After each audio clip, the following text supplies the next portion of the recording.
Buenas tardes. Hola, doctor, ¿cómo está? Pero muy bien. Muy buenas tardes para todos y todas, como se dice actualmente. Hola, doctor. Buenas Hola, tardes, hola. profesor. Hola, Excelente la distinción. Lorena. Hola, maestro. Excelente la distinción de todas y todos, maestro. Mm, aprendí de vos eso. Sí, a mí me cuesta. Pero bueno, A vamos todos. a, vamos a iniciar nuestra jornada del día de la fecha. Un poco tarde, pero más vale tarde que nunca. Bueno, continuando con el desarrollo puntual del programa, corresponde lo referente a la igualdad. La igualdad. Y hay que partir de una serie de precisiones conceptuales porque hay varias versiones, diríamos, de la igualdad. Por una parte, si la igualdad es un principio general del ordenamiento jurídico, si la igualdad es un derecho individual, si la igualdad debe ser real o si la igualdad debe ser simplemente formal. ¿Qué quiero decir con esto? Diferentes tipos de igualdades conforme se expone en algunos textos. Y es importante aclarar esto. Yo parto de lo siguiente. Es una posición, diríamos, personal. Para mí, la igualdad es un principio general del ordenamiento jurídico. Por eso vamos a ver que después se proyecta en igualdad civil, laboral, tributario, electoral, etcétera, ¿verdad? Esto implica de que en una cuestión en particular el respeto a la igualdad sea para cada uno. Por eso es que cuando se habla de igualdad ante la ley, para mí es suficiente en cuanto al tratamiento igualitario, pero posteriormente la propia Constitución hace referencia a la igualdad entre el hombre y la mujer, como una especie de énfasis. Yo diría más bien ante una realidad de desigualdad, pero vamos a la precisión. En primer lugar, como se suele decir, la igualdad no ocupó tanto debate en la doctrina constitucional como sí lo ocupa la libertad. Porque en definitiva, en el momento en que nace el derecho constitucional y se proyecta a partir de la necesidad de la libertad individual, la existencia de desigualdades era real. Inclusive los propiciadores del sistema de libertades también tenían ciertos privilegios. Entonces, no se ocupaba mucho de la igualdad.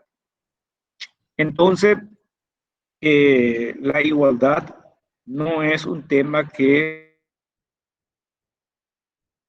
haya exigido en el ámbito del derecho constitucional en la antigüedad, como sí lo era la libertad. Ahora, la preocupación por la igualdad es un elemento esencial del sistema democrático.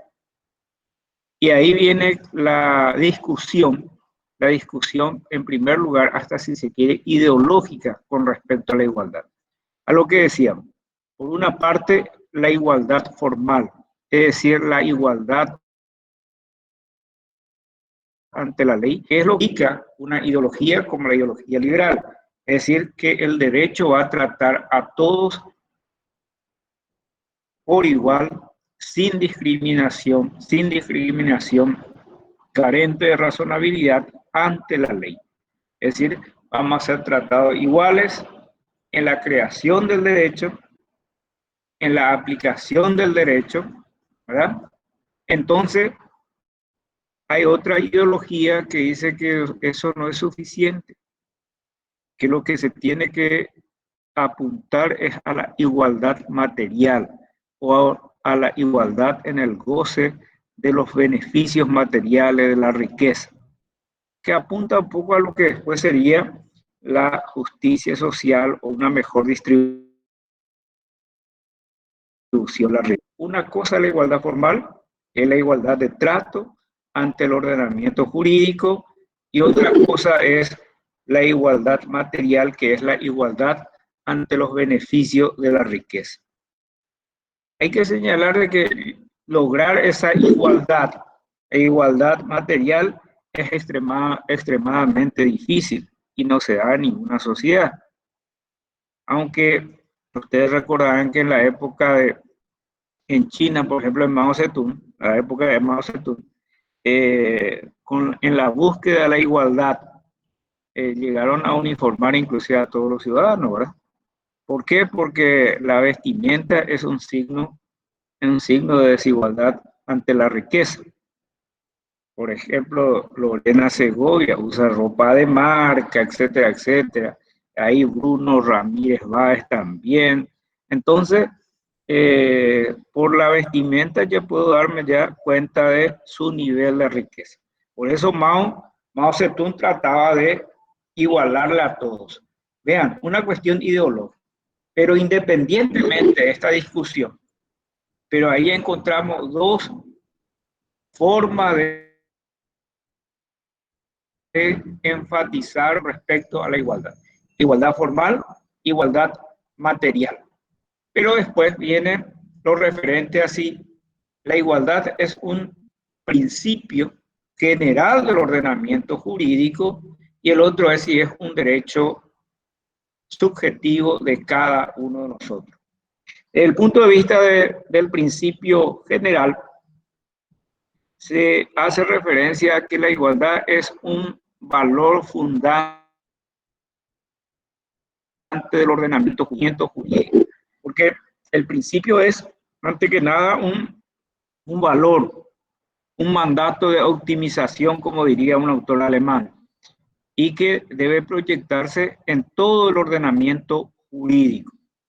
Eso es un principio, es un valor del ordenamiento jurídico que debe proyectarse en las normas jurídicas y en este caso en las normas jurídicas constitucionales, y si siendo un principio de la Constitución se tiene que proyectar también en otro ámbito.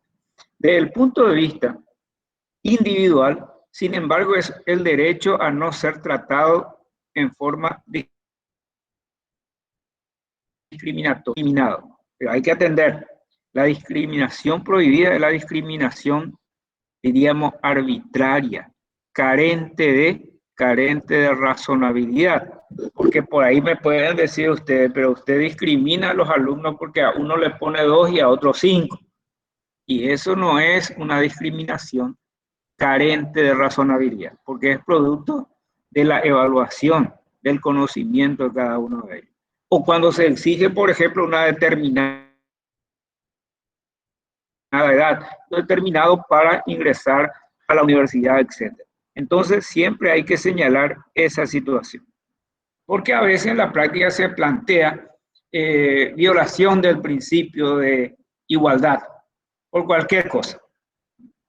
Y la violación del principio de igualdad se da cuando hay una discriminación arbitraria.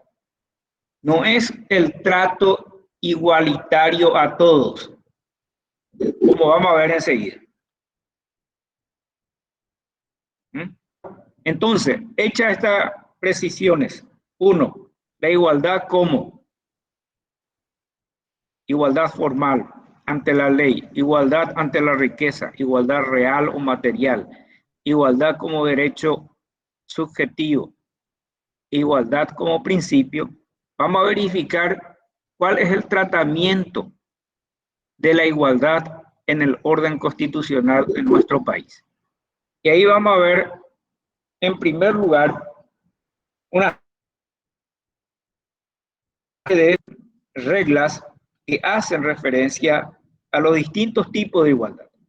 En primer lugar, el artículo 46 hace referencia a la igualdad de todos los habitantes en derecho y dignidad. Derecho y dignidad. La igualdad ante la ley, en derecho, aunque acá hace referencia al derecho, no a la ley. El derecho es mucho más que la simple legislación. Para mí, el derecho siempre se integra con principios y normas. ¿Y qué implica que se me tiene que tratar en forma igualitaria ante el derecho? Y lo que decíamos recién, el derecho a no ser discriminado por la legislación, el derecho a que se aplique la normativa jurídica sin discriminación hacia una persona, también implica la no discriminación en la creación del derecho. Es un mandato también para el legislador.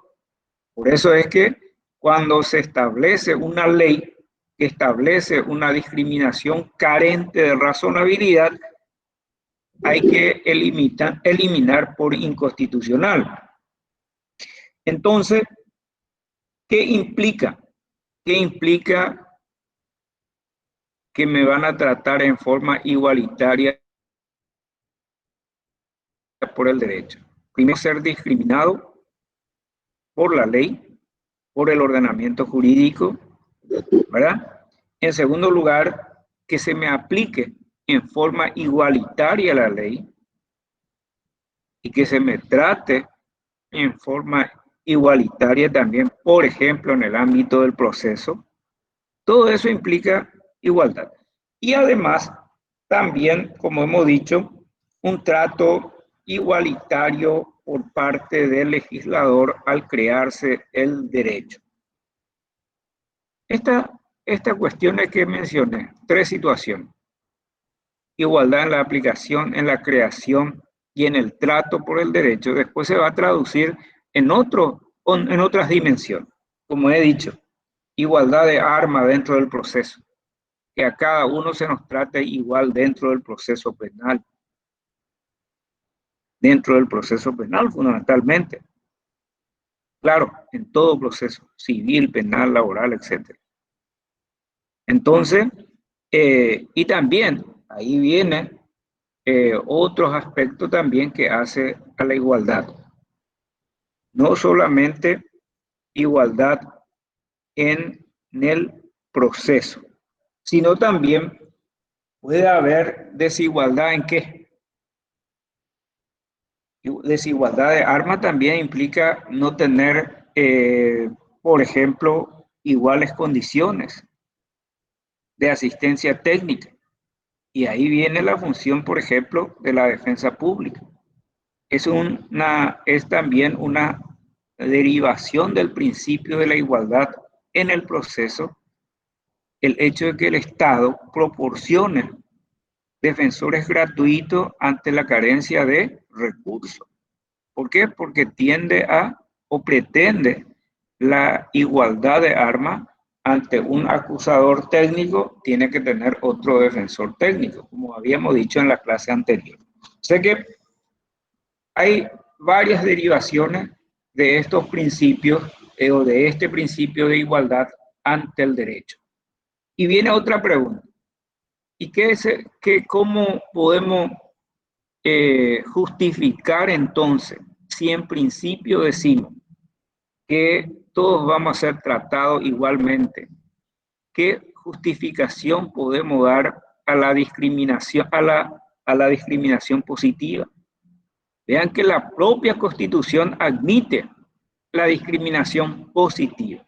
Por eso le decía, lo que se garantiza, lo que se protege es la igualdad, que implica no discriminación carente de razonabilidad. Porque después la propia Constitución dice que aquellos factores o aquellas discriminaciones que tienden a erradicar injusticia, la injusticia no será considerado como ruptura de la igualdad. Es lo que se conoce como la discriminación positiva. Son discriminaciones que el propio ordenamiento jurídico autoriza. ¿Con qué finalidad? Para derribar aquellas situaciones de discriminación estructural o cultural. Por ejemplo, el trato que se da a la mujer en diferentes ámbitos, el trato, por ejemplo, a las personas con discapacidad. Es decir, hay muchos factores de ruptura de la igualdad en términos de igualación que en la Constitución. Cito, por ejemplo, un tratamiento, diríamos, privilegiado para los discapacitados. El término persona excepcional no es correcto. No es correcto. Tiene que ser persona con discapacidad. Excepcional puede ser una persona que tiene un alto nivel de erudición, de capacidad intelectual, ¿verdad? Pero está en la nomenclatura constitucional. Digo, ese trato. Después también el trato que se le da a los indígenas. ¿Se le exonera de qué? De pago de impuestos, de cargas sociales, etc. ¿Es o no una desigualdad con relación a nosotros? Se le provee gratuitamente de su tierra, mientras que ustedes, nosotros tenemos que comprar. Entonces, por eso tiene que partir de lo siguiente: la prohibición de la discriminación arbitraria es lo que significa la igualdad como derecho individual. ¿Estamos de acuerdo? Entonces, primera cuestión. Nuestra Constitución garantiza, ¿qué cosa? Uno, la igualdad ante el derecho y que vamos a ser tratados con dignidad por este ordenamiento jurídico. Después hace referencia a la igualdad en el acceso a la justicia. El artículo 47, si mal no recuerdo, 47 consagra que el Estado tiene que garantizar el acceso a la justicia y que tiene que remover cualquier limitación o obstáculo que impida ese acceso. Y esto es muy importante cuando el ordenamiento jurídico se llena de rigorismo excesivo para habilitar el acceso a la justicia. Inclusive, el costo puede ser un motivo. El costo puede ser un motivo. Esas exigencias formales que realmente impiden acceder a la justicia son motivos para pensar si realmente nuestro ordenamiento procesal, por ejemplo, se ajusta realmente a esta disposición constitucional, y en algunos países se denomina la tutela judicial efectiva, como sería, por ejemplo, en España. Entonces, el acceso a la justicia, la igualdad en el acceso a la justicia. Inclusive el Estado tiene la obligación de remover obstáculos, porque el programa dice obligación del Estado. Y la primera obligación del Estado en materia de igualdad en acceso a la justicia es remover cualquier obstáculo que impida el acceso a la justicia. El otro es la igualdad en el acceso a los cargos públicos no electivos, sin otra condición que la idoneidad. Y ahora la pregunta de siempre es: esa igualdad en el acceso a la función pública, ¿cómo se va a materializar? La idoneidad es fácil. Yo leo los antecedentes académicos de Jessica Romero, tiene una cantidad de maestría, diplomados, etcétera. Si eso puntuamos exactamente cuál es su nivel académico, su idoneidad académica. Pero ¿cómo materializamos? ¿Cómo podemos materializar, efectivizar ese principio de igualdad en el acceso a la función pública? A mi modo de ver, es el concurso. el concurso público, porque eso facilita que todo aquel interesado, el concurso público, para facilitar que todo aquel interesado en ingresar a la función pública pueda hacerlo, se pueda presentar, se pueda postular. Si es un concurso interno, no cumple con el estándar de la igualdad. Porque ¿quiénes van a saber? Solamente un grupo reducido. Ese es lo que yo considero y eso es lo que aplico en mis decisiones, por más de que las confederaciones de trabajadores se enojen. El que no ingresa a la función pública por concurso y se destituye y a eso se invoca como fundamento, se confirma que el acto administrativo que destituye por haber ingresado sin concurso es un acto administrativo válido. ¿Por qué? Porque el ingreso sin concurso es un acto nulo, toda vez que la legislación exija que así sea, excepto los cargos de confianza, excepto los cargos, como dice la propia Constitución, aquellos cargos con elección popular. Por eso profe, sí, doctor, estoy concursando para entrar en la corte. Me parece muy bien. Por eso todo conocido lo que estás diciendo y es muy cierto. Bueno, y ahora realmente el ingreso por concurso público en la Corte, en el Poder Judicial, se da hace muy poco tiempo. Anteriormente era, diríamos, en forma dedocrática, que era un sistema mucho más fácil. Era un sistema mucho más fácil. Entonces yo le iba a otorgar amigos, ¿verdad?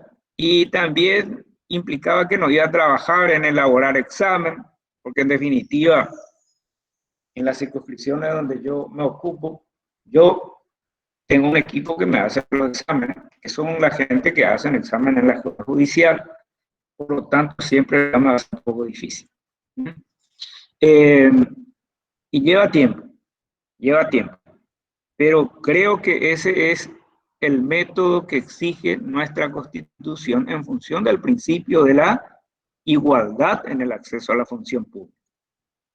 Esa es la cuestión. Ahora, igualdad de oportunidades en la participación en los beneficios de la naturaleza, de los bienes y de la cultura, también dice la Constitución en el numeral 4 del artículo 47. Esto es lo que coincide con lo que decíamos, la igualdad material. Pero vean que esta es una especie de una cláusula programática. Si ustedes leen el 17, el 47.4, se van a dar cuenta que es especie de temática de la Constitución. Bruno va a leer 47.4, ahí tiene a mano. Dice, la igualdad de oportunidades en la participación de los beneficios de la naturaleza, de los bienes materiales y de la cultura. El Estado garantiza eso, ¿verdad? Sí, doctor, también dice al principio. Sí. ¿Cómo va a ser el Estado? Creando, fomentando, propiciando esta situación.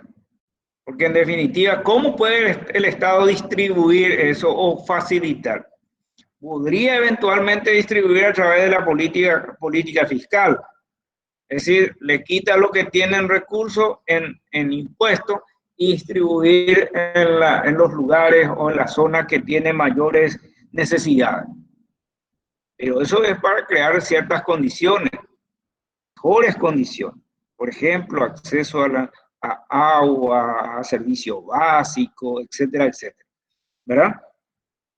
Es decir, esto queda como una especie de cláusula programática de acción para el Estado. Bueno, entonces tenemos la cuestión referente a 1, igualdad ante el derecho como derecho individual, igualdad ante el derecho, igualdad en el acceso a la justicia, igualdad ante en el acceso a los cargos públicos, y después la normativa constitucional hace referencia a la igualdad entre el hombre y la mujer. Que habíamos dicho de que eso ya se consagra en la igualdad ante el derecho, pero se pone un énfasis en el texto constitucional diciendo que la igualdad entre el hombre y la mujer, y consagra una serie de consecuencias de eso. El programa también pide, como hemos dicho, que esto es un principio general, pide también lo referente a la igualdad laboral, la igualdad tributaria, y podemos agregar una serie de igualdades como igualdad electoral, etc. Y eso hace que generalmente nos permita concluir de que efectivamente lo que se predica detrás de la igualdad como derecho individual es el derecho a no ser tratado en forma discriminatoria. ¿Y qué implica discriminación? Trato discriminatorio carente de razonabilidad, es decir, discriminación arbitraria. Eso es lo que se trata de erradicar por medio de la igualdad. La discriminación arbitraria. ¿Por qué? Porque es que dice, por ejemplo, la igualdad tributaria. La igualdad tributaria está en base a la riqueza. Aforismo que sintetiza eso es: a igual riqueza, igual tributación. A igual capacidad contributiva, igual tributación. Es decir, lo que me va a igualar es mi nivel de ingreso o mi nivel de bienes que tengo. Es decir, el que tiene, mi ejemplo de siempre, porque a mí me encanta, el que tiene Nissan Patrol, todo lo que tiene Nissan Patrol del mismo modelo, del mismo año, le va a pagar igual. Aquel que tiene un vehículo de menor porte, diríamos, entonces ese que tiene, hoy hay una muy buena cantidad. Toyota, el modelo que ustedes quieran, ¿verdad? Tiene que pagar igual. Vean cómo no es igualación, no es que todos vamos a pagar la misma cantidad de impuestos. La igualdad está en base a la riqueza que detenta cada contribuyente. Vean, eso es muy importante. La igualdad no es igualación. La igualdad implica que no vamos a ser tratados en forma discriminatoria, que esa discriminación sea arbitraria, porque acá cada uno va a pagar de acuerdo a su riqueza. No es que todos van a pagar una misma cantidad. Eso es muy importante. Y además, algunos, por ejemplo, no van a pagar impuestos. ¿Por qué? Porque la ley le va a exonerar. ¿Y por qué le va a exonerar? Y va a estar en función a otro elemento. Va a estar en función a, por ejemplo, el desarrollo económico, el desarrollo cultural. Por eso, por ejemplo, un libro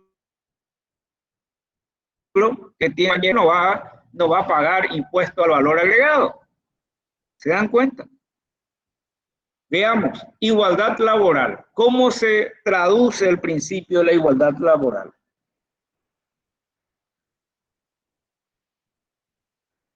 A igual trabajo, igual salario.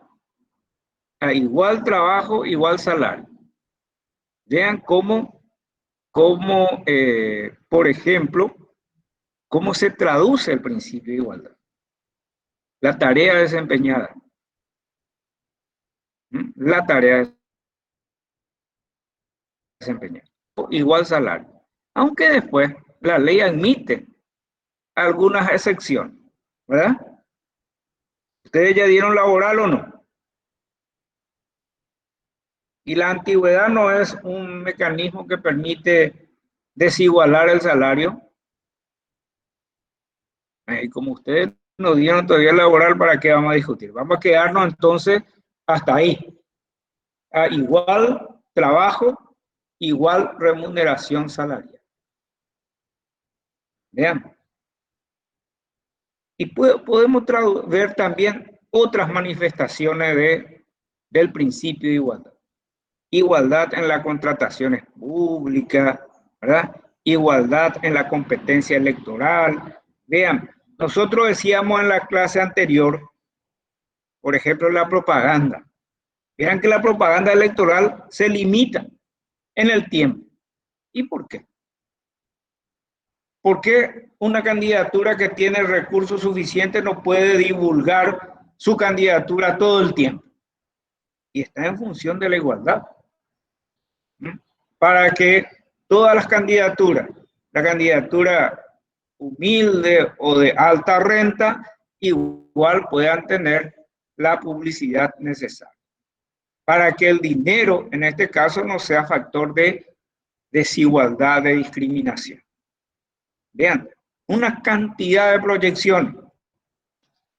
Por ejemplo, ustedes van a leer en su oportunidad, recuerdo, y todos los días se plantea en tribunal.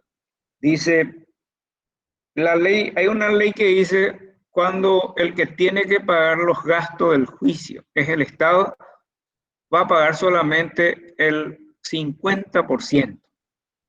El 50% de lo que correspondería para otro caso. Entonces todo el mundo plantea inconstitucionalidad constitucional y se rompe el principio de igualdad. Para mí que no. Para mí que no. Porque todo aquel que litiga contra el Estado, todo aquel tiene que ganar esa cantidad. ¿Verdad? ¿Y cuál es la razón? Y porque el Estado es el que tiene que pagar. El Estado maneja dinero ajeno. Su función le favorece a todos. O sea que hay razones, ¿verdad? Y vean, es factible. Y hay varias razones para sostener que el Estado tendría que pagar menos. Y algunos dicen, no, pero hay una discriminación. Y le digo, siempre hay una discriminación. Por ejemplo, en el proceso penal se regula de esta forma. Entonces, hay luego discriminación. La discriminación no debe ser arbitraria. Tiene que ser razonable. Esa. Entonces, estas situaciones con respecto a la situación de igualdad. No más. Otro día.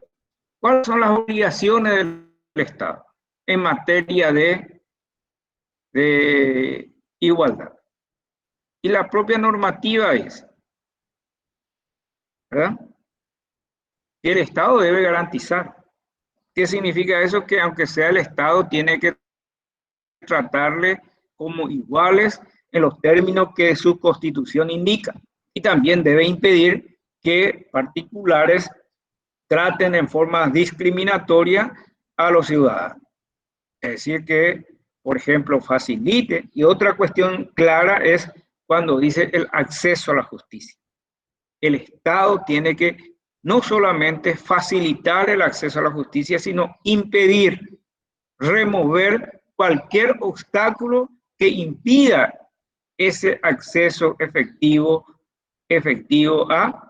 ¿a qué? A la justicia. Y además, el Estado tiene que remover aquellos obstáculos que representan situaciones injustas. Favorece ¿qué cosa? La discriminación positiva. El Estado tiene que favorecer la discriminación positiva.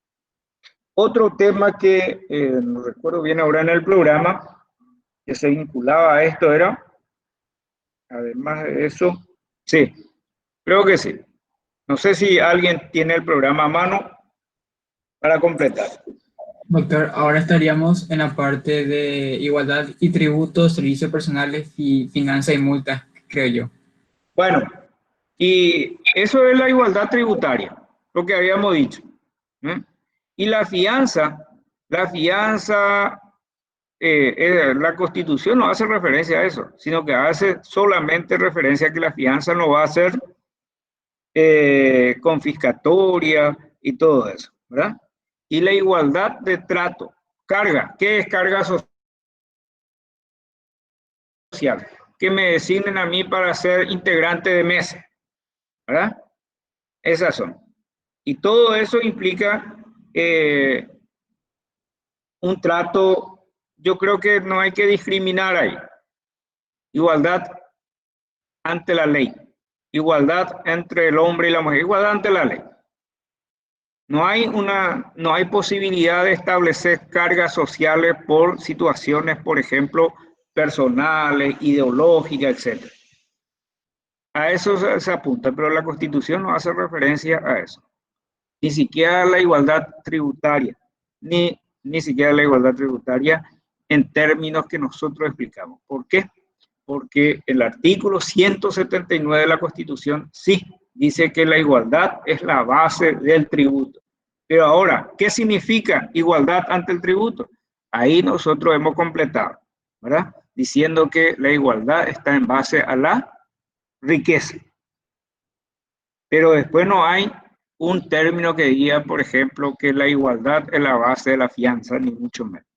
Pero es una derivación de ese principio que habíamos señalado, que es del carácter tributario o de la igualdad ante la ley. Bueno, después, ¿algo más? Después ya, y doctor, ya nos tira a los pueblos indígenas. Muy bien. Vean, en definitiva, a partir de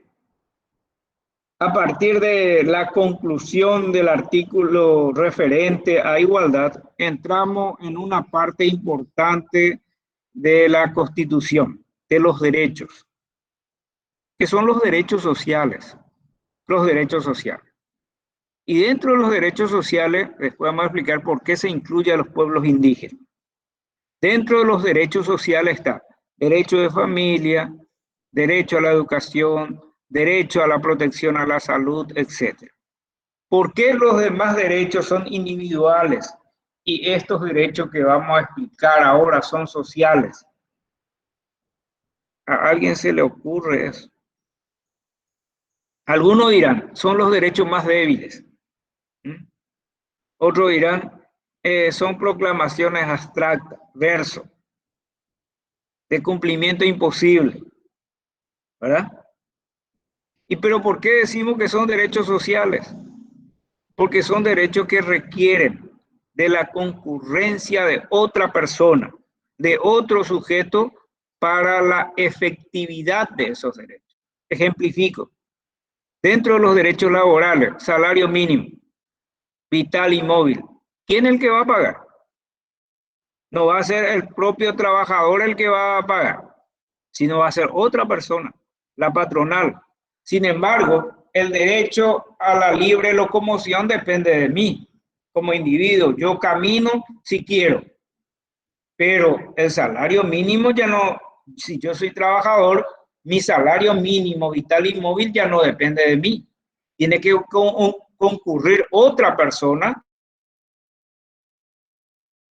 para ese derecho. O podemos decir, el derecho a la atención a la salud, en términos constitucionales dice atención a la salud, derecho a la salud.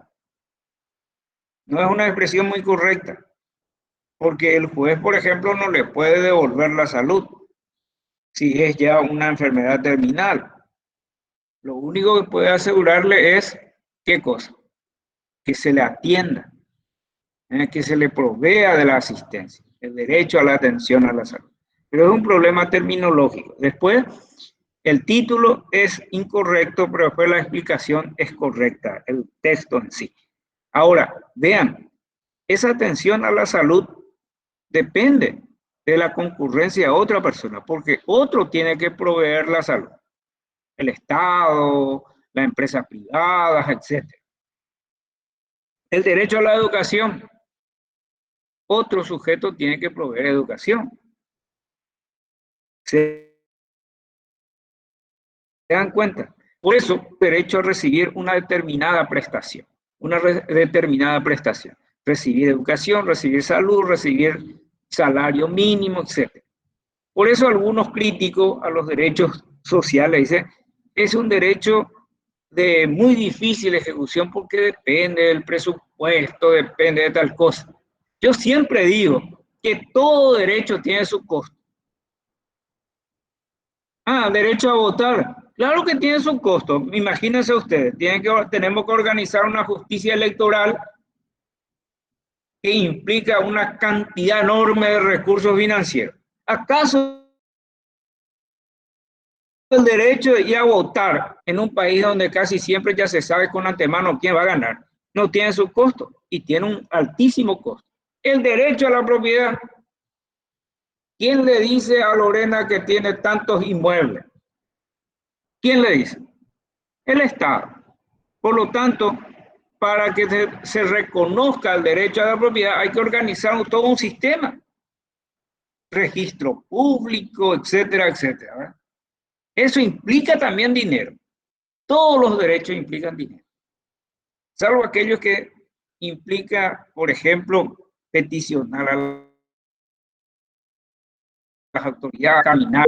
Hay también derechos individuales que tienen su costo. Como también van a tener necesariamente los derechos sociales. Y los derechos sociales con mayor razón va a tener costo. ¿Por qué? Porque son derechos a recibir una determinada prestación. ¿Verdad? Ahora ustedes me van a preguntar, ¿y por qué los pueblos indígenas son derechos incorporamos dentro de los derechos sociales? Y primero, porque es reconocimiento de una serie de prestaciones del Estado a favor de esta colectividad. Y además porque los derechos que se les reconocen es un derecho de una colectividad de indígenas. No son derechos del indígena en forma individual. Derechos indígenas, de la comunidad indígena. No es el derecho a la propiedad indígena que se reconoce en la Constitución, no es el derecho que tiene Juan Pérez como indígena, sino de su comunidad. La propiedad comunitaria que se le entrega gratuitamente por el Estado es para la comunidad, no para el líder indígena. Por eso se incorpora dentro de los derechos sociales. Hay que aclarar también que es que la Constitución del 92 por primera vez consagra, o sea que le da un tratamiento, diríamos, social a los pueblos indígenas. Anteriormente aparecía en la parte de disposiciones, competencia, legislativo, regular tal cosa de los pueblos indígenas. No, ahora aparece como un derecho de las comunidades. Y hay que señalar que es la primera vez en la historia constitucional paraguaya que se establece una regulación de esta naturaleza para los pueblos indígenas. Ahora, primera cuestión, el concepto, ¿qué son los pueblos indígenas? Y como siempre, pueblo es una pluralidad de personas que tiene una cultura diferenciada, una cultura que lo hace diferente al resto de la población, ¿verdad? Y que tiene una cultura anterior inclusive a la cultura hegemónica actualmente en la sociedad paraguaya, por ejemplo.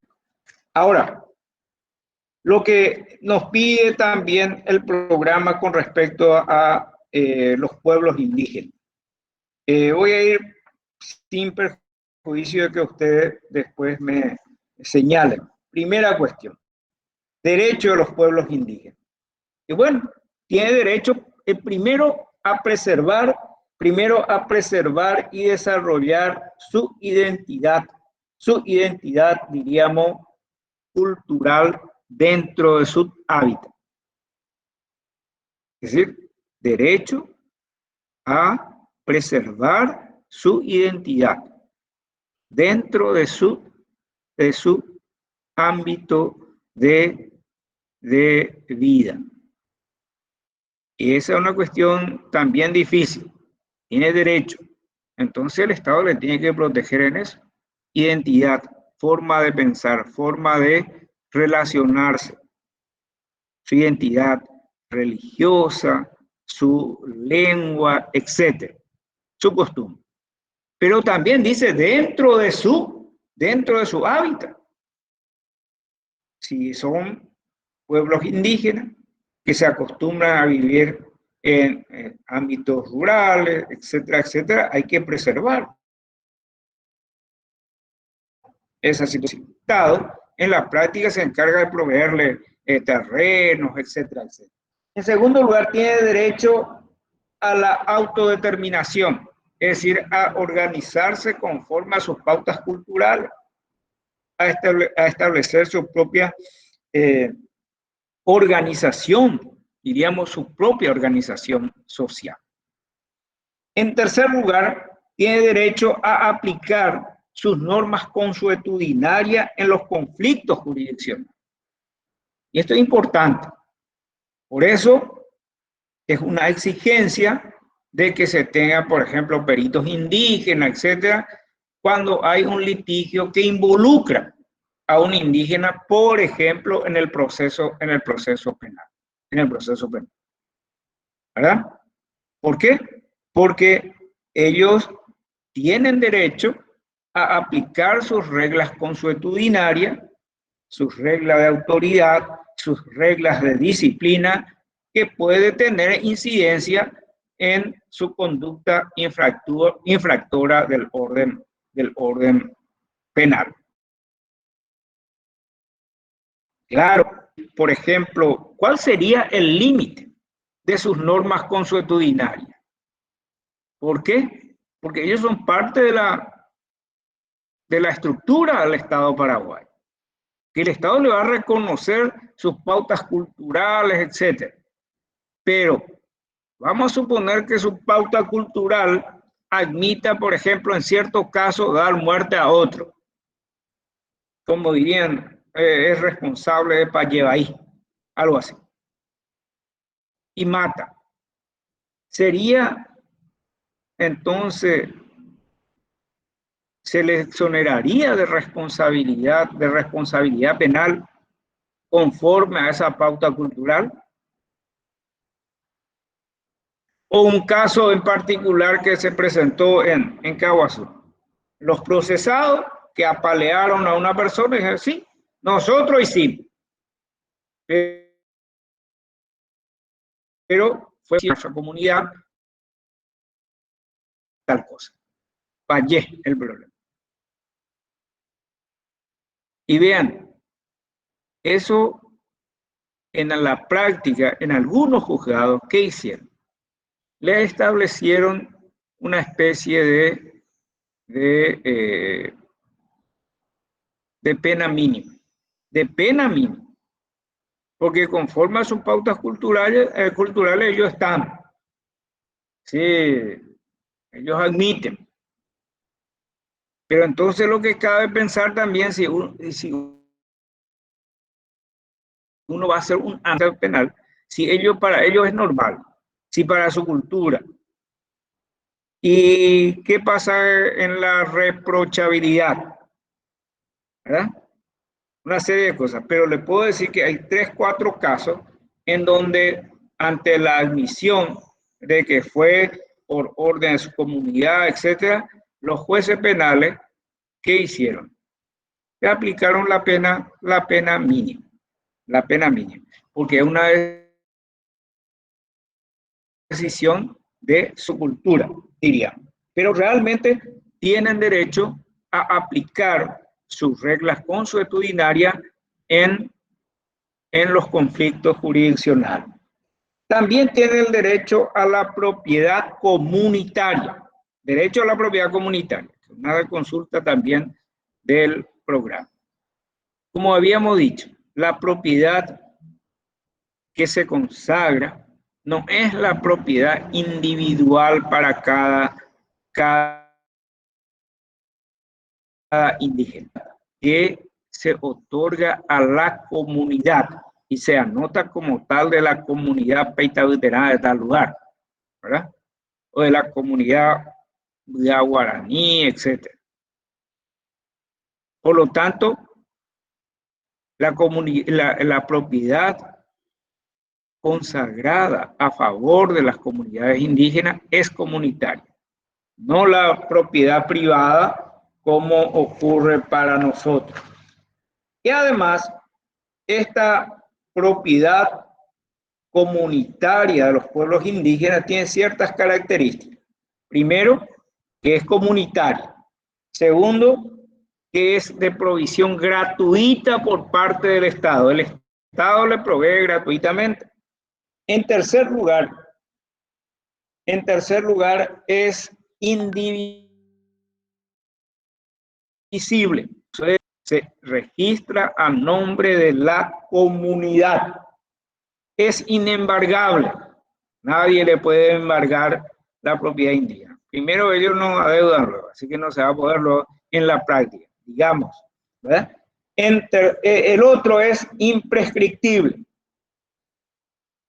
Imprescriptible. ¿Qué quiere decir?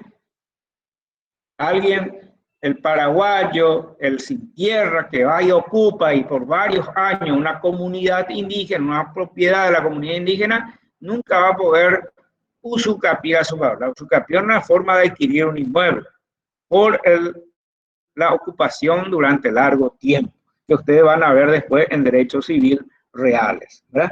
Usucapión. Es transferible, es intransferible, no se puede transferir. Eso el Estado le dio para la comunidad indígena. Y por último, también hay que señalar, está exenta de tributos.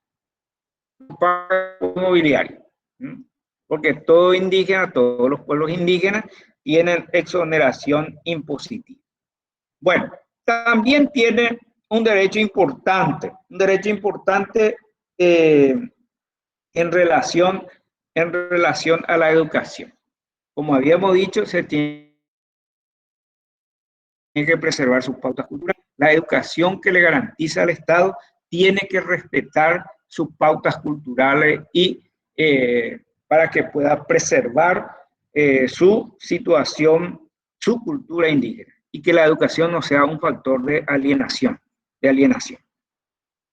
Otra cuestión, con respecto a derecho a la participación.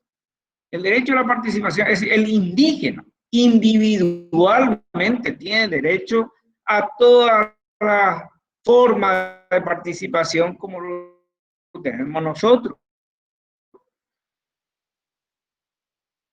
Puede participar en política, de hecho hay participación política, pueden constituir su propio partido, como en una época se constituyó después de los procesos electorales, son candidatos, algunos, ¿verdad?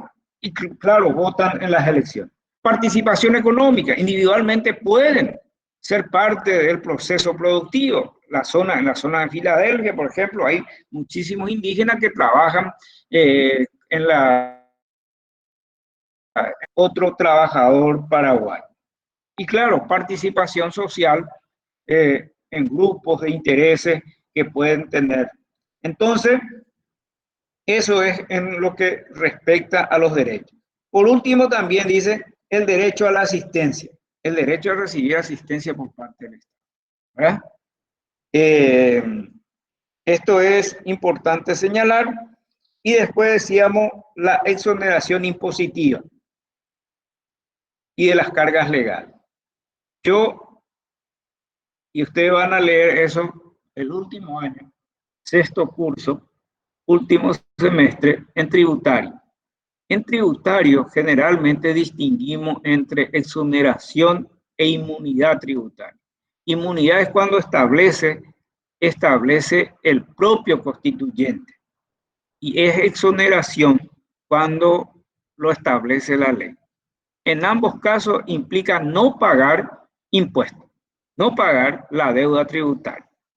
Pero el texto constitucional, el título es exoneración impositiva. Por lo tanto, los indígenas no pagan impuestos. Es una situación de discriminación positiva. ¿Cuál es la razón de la cultura? Por una cuestión cultural. Ellos no tienen la cultura de la acumulación, de la riqueza, etc. Por eso es que en función de ese factor cultural se establece la exoneración. ¿Hay más con respecto a pueblos indígenas? Último, creo que ya es exoneración de servicio y cargas públicas. Sí, que es la misma cosa. El artículo constitucional hace referencia a las dos cuestiones, exoneración. Ahora, no sé si, creo que hoy, a partir de hoy, va a llegar sus notas, pero le voy a pedir algo para agilizar la cuestión de las correcciones. Tienen que poner su nombre a su correo. Algunos dicen ponen canto de mamá, y eso, entonces hay que buscar, otro que pone amorcito, algo así, ¿verdad? Es complicadísimo, ¿verdad? Entonces, le pedimos que cambie, que ponga su nombre, sus iniciales, lo que sea fácil de identificar. Entonces va a ser un poco más rápido. Bueno, pero ya van a tener. El otro tema, creo que es el derecho a la familia. Derecho a la familia. A la familia, que también es un derecho social. ¿Por qué? Porque es un derecho de una pluralidad de personas que conforman la familia. Una pluralidad que se conforma ya sea por lazo de sangre, lazo afectivo e incluso jurídico, porque también el adoptado, el hijo adoptado, adoptivo, también forma parte de la familia. Por lo tanto, es un derecho social. ¿Por qué? Porque es un derecho de una pluralidad de personas y también dentro de esa pluralidad de personas hay derechos por parte de los hijos, sea por parte de los padres, como también hay algunos derechos de carácter individual, como por ejemplo decisiones individuales. El derecho, por ejemplo, a determinar cantidad de hijos, etc. Y alguien me decía también un derecho individual, el derecho que uno tiene de optar por contraer matrimonio. Y le digo yo, pero eso tiene su connotación social, porque alguien tiene que contraer matrimonio con esa persona que tiene la decisión. Un poco conflictivo eso, pero lo concreto es que también es un derecho en donde está involucrado una cantidad de personas, es decir, los miembros de una familia. Y la Constitución parte de un concepto que dice que es un derecho, diríamos, es la base fundamental de la sociedad. Le pregunto, desde el punto de vista jurídico, eso de decir que es la base de la sociedad, ¿qué implicancia tiene? Y no tiene ninguna implicancia jurídica. Es solamente una muestra de la importancia que le da el constituyente a este elemento de la sociedad que es la familia. Lo importante va a ser después cómo se desarrolla eso. ¿Cómo se desarrolla eso? Bueno, pero el programa pide qué es familia. ¿Y qué es familia? Y pluralidad de personas que se une a partir de elementos que se vinculan en razón de la parte consanguínea, afectiva, jurídica, ¿verdad? Una pluralidad de personas que tiene vínculo consanguíneo, afectivo, vínculo jurídico, ¿verdad? Ahora, ¿cuáles son las formas de constitución de familia que protege el texto constitucional? Y tres formas. Uno, el matrimonio. Dos, la unión de hecho. Tres, la familia compuesta por uno solo de los progenitores. Es decir, una madre soltera con sus hijos, o un padre soltero con sus hijos, porque también hay, ¿verdad? Y esos son grupos familiares, también objeto de protección desde el punto de vista constitucional. Ahora, el matrimonio. ¿Qué es el matrimonio? Y es un acto jurídico, formal, un acto jurídico formal. Pero en el texto constitucional paraguayo es entre el hombre y la mujer. Es decir, entre el hombre y la mujer.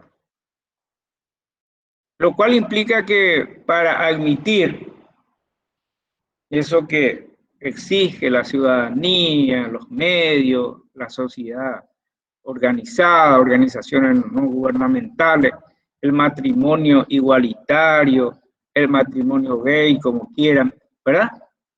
Eso exigiría en Paraguay una reforma constitucional, porque nuestra normativa constitucional hace referencia a que el matrimonio protegido es entre el hombre y la mujer, ¿verdad? Entre el hombre y la mujer. Eso no implica que a esa unión de un mismo sexo, ¿verdad? No se le reconozca, por ejemplo, los efectos jurídicos patrimoniales de una vida en común, como lo ha hecho la Corte, diríamos la Corte, es decir, el Tribunal Supremo del Brasil. Es decir, por ejemplo, una pareja de hombres que convivieron durante mucho tiempo, uno fallece y queda el patrimonio. ¿Tiene o no derecho a la sucesión? En Paraguay hoy día no, ¿verdad? ¿O sí? Vean cómo es interesante en la práctica esto. Porque hay una muy buena cantidad hoy día. Entonces, piensen ustedes, y civil, en la primera parte, derecho de familia, a ver si a esa unión entre dos hombres o dos mujeres que hacen una vida en común, ¿verdad? Si puede haber derecho sucesorio en la actualidad. Y si eso no sería una ruptura del principio de igualdad. Pregunto, eso es lo que vamos a ver. Bueno, primera cuestión. El matrimonio tiene ciertas características, ¿verdad? Primero constitucional, después la ley va a ampliar las características. Primera característica entre el hombre y la mujer. Otro, podemos casarnos con varias personas al mismo tiempo y no se puede, ¿verdad? No se puede.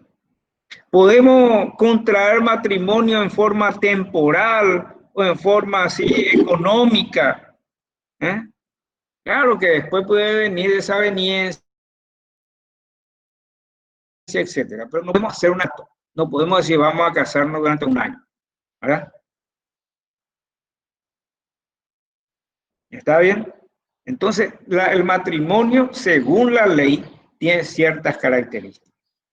Además de ser formal, ¿verdad? Formal, conforme a las reglas, la solemnidad prescrita por la ley. Pero desde el punto de vista constitucional, lo más importante es que el matrimonio es entre el hombre y la mujer. La otra forma de familia, modalidades familiares, ya hemos dicho, la unión de hecho, ¿verdad? La unión de hecho el concubinato, en el lenguaje común, que está luego que se regula en la legislación civil. Pero la Constitución también hace referencia a esa familia conformada por uno solo de los progenitores, ¿verdad? Entonces, se amplía en ese sentido. Bueno, hasta ahí vamos a ir en el día de la fecha. Si hay alguna consulta. Doctor, Sí. sería muy interesante mencionar lo que está pasando en Perú, que con el presidente, hubo 3 presidentes en 4 años. Sí. Y creo que su constitución es justamente esta, que es muy flexible a la hora de hacer un juicio político. Por eso hubo tantos presidentes en tan poco tiempo. Y es como el nuestro, ¿no? El nuestro también es extremadamente sentido. Y además una invitación. Vean que si hay una institución arbitraria en el orden jurídico paraguayo, es precisamente el juicio político. ¿Por qué? Y porque dice mal desempeño de funciones. Bien, puede darse. Pero ¿de qué va a depender eso? De la mayoría. Porque hubo un caso en donde un sujeto del juicio político reconoció judicialmente el mal desempeño, la comisión del delito, sí. Y cuando se electo político, la Cámara de Diputados rechazó con 78 votos. Vean, no es igual el juicio político al juicio técnico jurídico. Pero un límite que debería de respetarse, porque así lo establece la Constitución paraguaya, es que tiene que haber un mal desempeño funcional. No cualquier cosa. Yo me acuerdo un senador, cuando se le sometía a juicio a Lugo, justificaba diciendo, un senador prestigioso, decía, y ahí están los hijos de Lugo. Y me preguntaba yo, ¿pero qué tiene que ver sus hijos con su actividad funcional? ¿Qué tiene que ver él con esa cuestión de la matanza de Curuguaté? Salvo que me digan a mí que él ordenó, que él no apoyó, que él tal cosa, que él obstaculizó todo. El problema también puede darse en Paraguay, y está la irregularidad. Y ustedes van a cuestionar por inconstitucionalidad cuando le destituyan, y la Corte no va a sacar. Va a esperar 5 años la Sala Constitucional y va a decir, carece ya de objeto, porque ya terminó el periodo constitucional. Esa es la práctica. Eso de lavarse la mano, ¿verdad? Pero bueno, el juicio político es una institución que demuestra, cuando hay una mayoría determinada, que demuestra arbitrariedad del poder. Por eso hay que pensar si realmente el juicio político, en los términos que utilizamos nosotros, se ajusta a un Estado de Derecho. Porque la manifestación jurídica del Estado de Derecho es la interdicción o prohibición de la arbitrariedad. En el juicio político se da mucha arbitrariedad. En Paraguay. No lo digo yo. Todo el mundo dice, no solamente los aliados ideológicos de Lugo. Todo el mundo dice.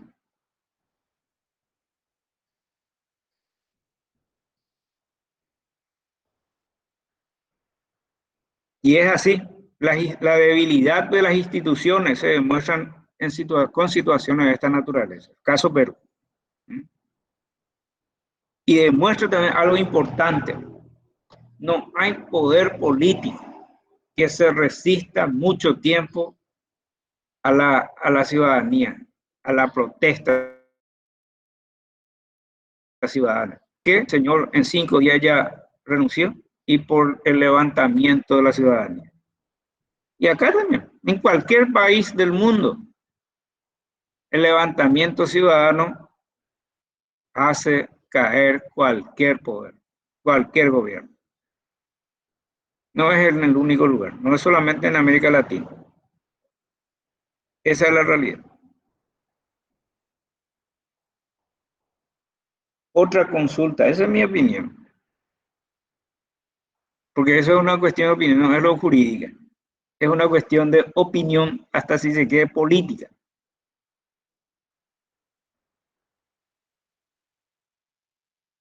Otra.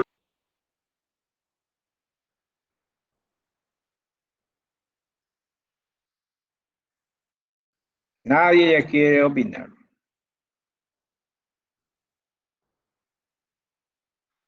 No, maestro, es apasionante el tema de la discusión del juicio político y ya desde la semana pasada Bruno también me escribió para poner a consideración la situación del Perú y Sí, porque es llamativa la cantidad de veces que han cambiado el presidente y el enorme poder que tiene el Parlamento, que es como también referiste, muy similar a lo que pasa en Paraguay. Solamente que la asiduidad que ocurrió, con la cual ocurre en Perú, y también me parece a mí que nos puede hacer reflexionar sobre este poder que cada vez se fortalece más en el Parlamento respecto al poder ejecutivo. sí. Fenómeno Bueno, que también vemos en el sí, poder legislativo, ¿verdad? Porque la pérdida de investidura es una forma similar a la del juicio político que se está dando entre pares, porque sí, finalmente el juicio político al presidente es un poder a otro poder, pero la pérdida de investidura se da dentro del mismo poder, que es una sí, cuestión también llamativa a mi entender. sí. Eso es importante señalar. Vean, acá la Constitución es clara. El juicio político es un mecanismo de control en Paraguay. No es igual a la pérdida de, no, perdón, no es igual a la moción de censura de un régimen parlamentario. En un régimen parlamentario, la moción de censura o de desconfianza implica que la mayoría parlamentaria le dice al titular del Ejecutivo, le dice, nosotros ya no queremos que usted sea presidente. Usted se va. Moción de censura, censurar la conducta, la actuación. Sin embargo, en el Paraguay el juicio político es un mecanismo de control de actuaciones. Por eso dice mal desempeño de funciones. Y el otro es comisión de hecho punible o de delito, como dice la Constitución. Y la cuestión de pérdida de investidura también está regulado con causales expresas. Vean, el hecho de que haya exceso en aplicación, quizá el responsable en cierta medida sea el Poder Judicial, que no se expide en el plazo oportuno. Por ejemplo, hay una sanción de 60 días y hasta ahora no hay resolución, ya está por cumplirse los 60 días. ¿Qué sentido va a tener que se expida después? Eventualmente va a tener efectos jurídicos. Si le da la razón, va a poder recuperar quizás su salario, etcétera, etcétera. ¿Verdad? Hasta ahí.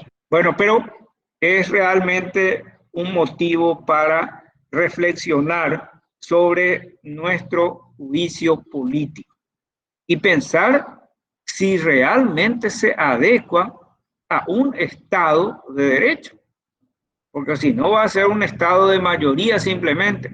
La mayoría se impone, la mayoría hace lo que quiere. Y ese no es el objetivo de un Estado constitucional de derecho. Muy bien. Entonces, nosotros tenemos que ver, vamos a avanzar el miércoles, vamos a avanzar más porque vamos a referirnos a los derechos sociales en forma rápida, en forma más ordenada, y después tenemos que ir viendo la fecha del segundo examen parcial, porque nuestras clases va hasta mediados de diciembre por ahí, ¿verdad? Sí, doctor. A partir del 30 de noviembre estaría comenzando el periodo de los segundos parciales. Y también lo que le quería Perfecto. comentar sería la asignación para los trabajos prácticos. Sí, perfecto. Yo le voy a hacer la cuestión de los trabajos prácticos, pero lo van a hacer en grupo, porque van a hacer solución de casos, de todo lo que hemos, es decir, por ejemplo, le voy a plantear casos reales sobre libertad de expresión, si eso viola o no, si eso no censura, formen su grupo, porque entonces voy a calificar menos, porque no es nada agradable calificar examen. Dale, doctor. Y nosotros ya tenemos grupos formados de 7 a 10 personas. Perfecto, mejor todavía. Dale, Mejor, ningún problema. dale, doctor. Muy bien. Nos veremos entonces el próximo miércoles, ¿verdad? Así es, profesor, el próximo miércoles. ¿A qué hora? ¿A las 2 o a la 1:30? Depende de usted, profesor. Bueno, Ya no hay vamos a estar problema. atentos de la 1:30. Bueno, realmente yo tengo los miércoles, tengo plenaria que a veces termina en 1 hora y a veces se extiende más allá. Primero, luego a veces comienza a las 10, ¿verdad? No somos tan, no cumplimos el horario como los alemanes. Somos bien paraguayos. Fijamos para las 9 y comenzamos 10:30, 11. Así es. Por eso nomás vamos a estar atentos de la 1:30 entonces. ¿Está bien? Correcto, profesor, correcto. Muy bien. Gracias. Muchas Hasta gracias. Bueno. luego. Hasta luego.